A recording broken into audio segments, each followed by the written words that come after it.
ಎಲ್ರಿಗೂ ನಮಸ್ಕಾರ. ನಮ್ಮ ತೀರ್ಥಹಳ್ಳಿಯ ಕುಶಾವತಿ ಪಾರ್ಕು ಒಂದು ಹೆಮ್ಮೆಯ ಒಂದು ಗುರುತು. ತೀರ್ಥಹಳ್ಳಿದು ಇಲ್ಲಿ ನೆಹರು ಪಾರ್ಕು ಅಂತಲೂ ಇದಕ್ಕೆ ಕರೀತಾರೆ. ತೀರ್ಥಹಳ್ಳಿ ಮತ್ತು ಶಿವಮೊಗ್ಗ ಮುಖ್ಯ ರಸ್ತೆಯ ಪಕ್ಕದಲ್ಲೇ ಈ ಪಾರ್ಕ್ ಇದೆ. ತುಂಬ ಐತಿಹಾಸಿಕವಾದಂಥ ಪಾರ್ಕು. ಇಲ್ಲೊಂದು ವಿಜಯ ಮಂಟಪ ಅಂತ ಇದೆ. ಅದನ್ನು ಮೈಸೂರು ಮಹಾರಾಜರ ಕಾಲದಲ್ಲಿ ಮಿರ್ಜಾ ಇಸ್ಮಾಯಿಲ್ ಅವರು ಮಿರ್ಜಾ ಇಸ್ಮಾಯಿಲ್ ಅವರು ಅವರು ದಿವಾನರಾಗಿದ್ದರು. ಅವರು ಬಂದು ಉದ್ಘಾಟನೆ ಮಾಡಿದಂಥ ಒಂದು ಇಲ್ಲಿ ದಾಖಲೆ ಕೂಡ ಇದೆ.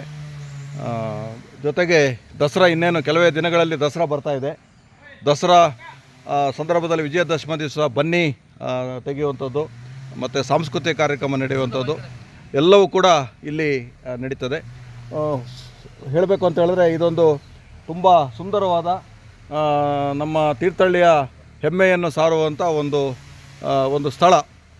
ಇದರ ಬಗ್ಗೆ ವಿಶೇಷ ಮುತುವರ್ಜಿಯನ್ನು ವಹಿಸಿ ನಮ್ಮ ಪಟ್ಟಣ ಪಂಚಾಯಿತಿ ಅಧ್ಯಕ್ಷರಾದಂಥ ರಹಮತ್ ಉಲ್ಲಾ ಅಸಾದಿ ಅವರು ಮತ್ತು ಅವರೆಲ್ಲ ಬಳಗದವರು ಇವತ್ತು ಸಾರ್ವಜನಿಕರ ಸಹಕಾರದೊಂದಿಗೆ ಇಲ್ಲಿ ಸ್ವಚ್ಛತಾ ಕಾರ್ಯವನ್ನು ಮಾಡ್ತಾಯಿದ್ದಾರೆ. ಒಂದು ವಿಶೇಷ ಅಂತ ಹೇಳಿದ್ರೆ ನಮ್ಮ ಪ್ರೀತಿಯ ತೀರ್ಥಹಳ್ಳಿ ಅಂತ ಅನ್ನುವಂಥ ಒಂದು ಸೆಲ್ಫಿ ಪಾಯಿಂಟನ್ನು ಇಲ್ಲಿ ಮಾಡಿದ್ದಾರೆ. ತೀರ್ಥಹಳ್ಳಿಗೆ ಬಂದವರು ಇಲ್ಲಿ ಬಂದು ನೆನಪಿಗೋಸ್ಕರ, ತೀರ್ಥಹಳ್ಳಿಗೆ ಬಂದ ನೆನಪಿಗೋಸ್ಕರ ಇಲ್ಲಿ ಒಂದು ಸೆಲ್ಫ್ ತಗೊಂಡು ಫೋಟೋ ತಗೊಂಡು ಇಲ್ಲಿ ಕೂತ್ಕೊಂಡು ಇಲ್ಲಿ ಪಾರ್ಕನ್ನೆಲ್ಲ ಸುತ್ತಾಡಿ ವಿಹರಿಸ್ಕೊಂಡು ಹೋಗ್ಬೋದಾಗಿದೆ. ತುಂಬ ಚೆನ್ನಾಗಿ ಮಾಡಿದ್ದಾರೆ. ಜಗದೀಶ್ ಅನ್ನುವಂಥ ಒಬ್ಬರು ಶಿಲ್ಪಿ, ಅವರು ಪ್ರಶಸ್ತಿ ವಿಜೇತ ಶಿಲ್ಪಿ, ಅವರು ತುಂಬ ಸೇವಾ ಕಾರ್ಯಗಳನ್ನು ಮಾಡ್ತಾಯಿದ್ದಾರೆ. ಅವರು ಈ ಒಂದು ಕೆಲಸದಲ್ಲಿ ನಿರತರಾಗಿದ್ದಾರೆ ಮತ್ತು ಅವರ ಒಂದು ಶ್ರಮದಿಂದ ಇದು ಆಗ್ತಾಯಿದೆ. ನಮ್ಮ ಜೊತೆ ಈಗ ಶಿಲ್ಪಿ ಜಗದೀಶ್ ಅವರಿದ್ದಾರೆ ಮತ್ತು ಬೇರೆ ಬೇರೆ ಸಂಘ ಸಂಸ್ಥೆಯವರೆಲ್ಲ ಇದ್ದಾರೆ. ಪಟ್ಟಣ ಪಂಚಾಯತಿ ಅಧ್ಯಕ್ಷರಾದಂಥ ಅಸಾದಿ ಅವರು ಕೂಡ ಇದ್ದಾರೆ. ಅವರು ತಮ್ಮ ಅನಿಸಿಕೆಗಳನ್ನು ಹೇಳಬೇಕು ಅಂತ ಅವ್ರಲ್ಲಿ ಕೇಳ್ಕೊಳ್ತಾ ಇದ್ದೀನಿ. ಸರ್, ಇದು ಒಂದು ಐತಿಹಾಸಿಕವಾಗಿರುವಂಥ ಒಂದು ಪಾರ್ಕ್ ಇದು. ಇದಕ್ಕೆ ತುಂಬ ಐತಿಹಾಸಿಕ ಹಿನ್ನೆಲೆಗಳಿದ್ದಾವೆ. ಯಾಕಂತ ಹೇಳಿದ್ರೆ ನಾವು ಪ್ರತಿ ವರ್ಷ ನಾಡ ಹಬ್ಬ ಏನು ಆಚರಣೆ ಮಾಡ್ತೇವೆ, ಮಾಡುವಂಥ ಸಂದರ್ಭದಲ್ಲಿ ಬನ್ನಿ ಮಂಟಪಕ್ಕೆ ಬಂದು ಒಂದು ಧಾರ್ಮಿಕ ವಿಧಿವಿಧಾನಗಳ ಮುಖಾಂತರವಾಗಿ ಒಂದು ಕಾರ್ಯಕ್ರಮಗಳಿಂದ ಲಕ್ಷಾಂತರ ಜನರಿಗೆ ಸೇರುವಂಥದ್ದು. ಒಂದು ಎಳೆಮಸಕ್ಕೆ ಸೇರ್ತಾರೆ ಮತ್ತು ಎರಡನೇದಾಗಿ ನಮ್ಮ ದಸರಾಕ್ಕೆ ಸೇರುವಂಥದ್ದು.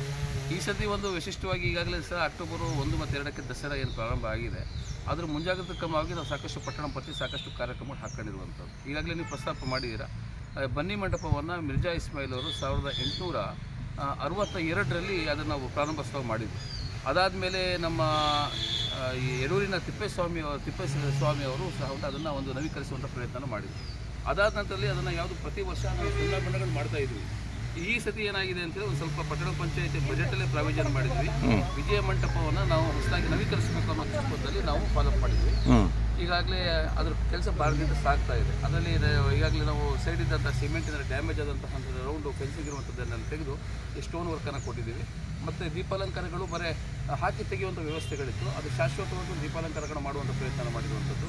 ಅದಕ್ಕೆ ಗೇಟ್ಗಳು ಇರಲಿಲ್ಲ. ಇದು ಮಳೆ ಬಂದರೆ ದನಗಳು ಮತ್ತೊಂದು ನಾಯಿ ಎಲ್ಲ ಸವಲತ್ತು ಕೊಡುವಂಥ ವ್ಯವಸ್ಥೆಗಳಿತ್ತು. ಅದಕ್ಕೆಲ್ಲ ಗೇಟ್ ವ್ಯವಸ್ಥೆಗಳು ಮತ್ತು ವಿಶೇಷವಾಗಿ ನೀವು ನೋಡ್ತೀರ ದಸರಾ ಅಂತ ಹೇಳಿದ ತಕ್ಷಣದಲ್ಲಿ ಆನೆಗಳನ್ನು ತರಿಸುವಂಥದ್ದು ಇರ್ತದೆ.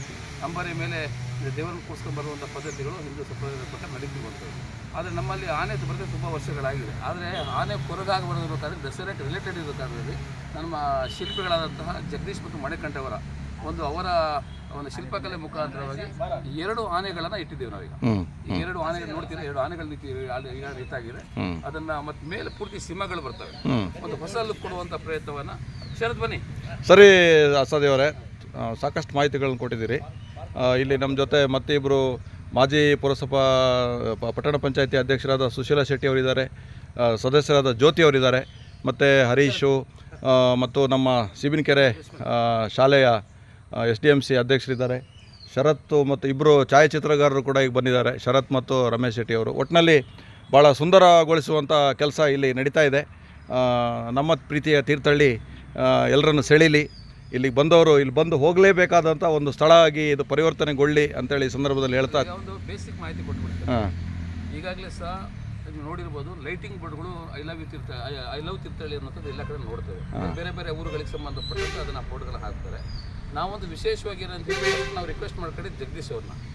ಯಾಕಂದರೆ ಆ ಕೆಲಸ ಬನ್ನಿ ಮಂಟಪದ ಕೆಲಸ ಅವರೇ ಮಾಡೋದ್ರೆ ಒಂದು ಕೆಲಸ ಮಾಡಿ ಮಾತ್ರ ಇದನ್ನು ನಮ್ಮ ಪ್ರೀತಿಯ ತೀರ್ಥಹಳ್ಳಿ ಅನ್ನೋದು ಒಂದು ಬೋರ್ಡನ್ನು ನೀವು ಮಾಡಿಕೊಡಿ ಅಂತ. ಇಲ್ಲ ಸರ್, ಗಾಡಿ ಬಾಡಿಗೆ ಕೊಡಿ, ನಾವು ಬೇಕಾದ್ರೆ ಅಮಾವಾಸ್ಯೆ ಮೇಲಿಂದ ಕಲ್ ತರಿಸ್ಬೇಕು, ಉಳಿದಿದ್ದು ಮಾಡಿಕೊಡ್ತೀವಿ ಅಂತ ಹೇಳಿದ್ರು. ದಿನ ಈಗಾಗಲೇ ತುಂಬ ಪ್ರಚಾರ ಸಿಕ್ಕಾಗಿದೆ, ಲಕ್ಷಾಂತರ ಜನ ನೋಡ್ಯಾರ ಈಗ ದಿನ ಹೋದಂಗೂ ಹೊಸ ಲುಕ್ ಬರ್ತಾ ಇದೆ. ಈಗ ನಾವು ಒಂದು ಮಾಡಿದಾಗ ಮತ್ತೊಂದು ಹೊಸತನ ಮಾಡಬೇಕು ಅನ್ನೋಂಥದ್ದು ಒಂದು ಕಾನ್ಸೆಪ್ಟ್ಗಳು ಬರ್ತಾ ಇದೆ. ಈಗಾಗಲೇ ನಾವು ಬೋರ್ಡ್ ಹಾಕಿದ್ವಿ. ಇದ್ರ ಹಿಂದೆ ಸಹ ಒಂದು ಗ್ರೀನರಿ ಇರುವಂಥ ಒಂದು ಟ್ರೀಗಳು ಬರ್ತವೆ. ಮತ್ತು ಫ್ರಂಟಿಗೆ ನೋಡಿರ್ಬೋದು ನೀವು, ಇದು ಹೊಸ ಯಾಕಂದರೆ ಸೆಲ್ಫಿ ಪಾಯಿಂಟಿಗೆ ಇರುವಂಥ ಏರಿಯಾ ಇದು ಪೂರ್ತಿ ಲಾನ್ ಕೊಡ್ತದೆ. ಈಗ ಬೇಕಾದ್ರೆ ಫೋಟೋ ಶೂಟು ಮಾಡ್ಕೊಬೋದು, ಸೆಲ್ಫಿ ಪಾಯಿಂಟು ಮಾಡ್ಬೋದು. ಹೌದು, ಇದು ಈಗ ಇನ್ನೂ ಕೆಲಸ ಪೂರ್ಣ ಆಗಿಲ್ಲ, ಆದ್ಮೇಲೆ ತುಂಬ ಇದು ಕಂಗೊಳಿಸ್ತದೆ. ಇಲ್ಲಿ 2 ಕಂಬಗಳು ಹಾಕಿ ನೋಡಿರ್ಬೋದು. ಹೌದು, ಇದು ಡೂಮ್ ಲೈಟ್ಗಳು ಇದ್ರ ಮೇಲೆ ಬರ್ತದೆ. ಇನ್ನೂ ತುಂಬ ಇದು ಕಂಗೊಳಿಸ್ತದೆ. ಏನೇ ಇರಲಿ, ನಿಮ್ಮ ಕೆಲಸ ಅಭಿನಂದನೀಯ. ನಿಮಗೆ ಎಲ್ಲ ಪಟ್ಟಣದ ಪರವಾಗಿ, ಜನರ ಪರವಾಗಿ ಅಭಿನಂದನೆಗಳು. ವಿಶೇಷವಾಗಿ ಜಗದೀಶ್ ಅವರಿಗೆ, ಅವರು ಇಲ್ಲಿ ವಿಶೇಷ ಶ್ರಮ ವಹಿಸಿ ಇಲ್ಲಿ ಕೆಲಸವನ್ನು ಮಾಡಿದ್ದಾರೆ, ಅವರಿಗೂ ಕೂಡ ಅಭಿನಂದನೆಗಳು.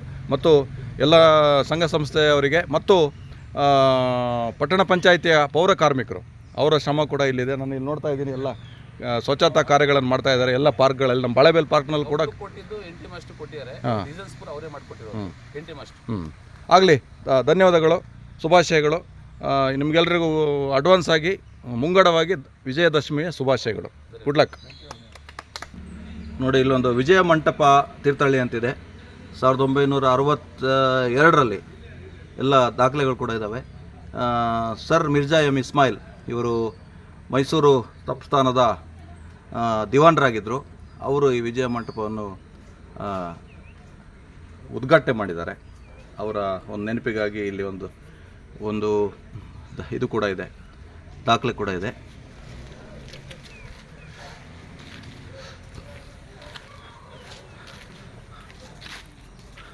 ಈ ಪಾರ್ಕು ಸುಂದರವಾಗಿ ಕಂಗೊಳಿಸ್ತಾ ಇದೆ.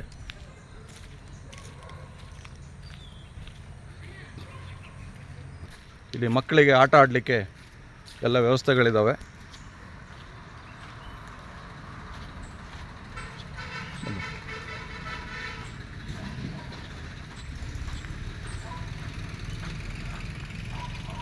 ಒಂದು ಸ್ಟೇಜ್ ಕೂಡ ಇದೆ.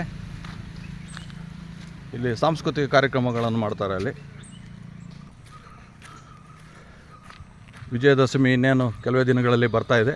ಇದರ ಹಿನ್ನೆಲೆಯಲ್ಲಿ ತುಂಬ ಸುಂದರವಾಗಿ ಒಂದು ಸ್ವಚ್ಛತಾ ಕಾರ್ಯ ಮತ್ತು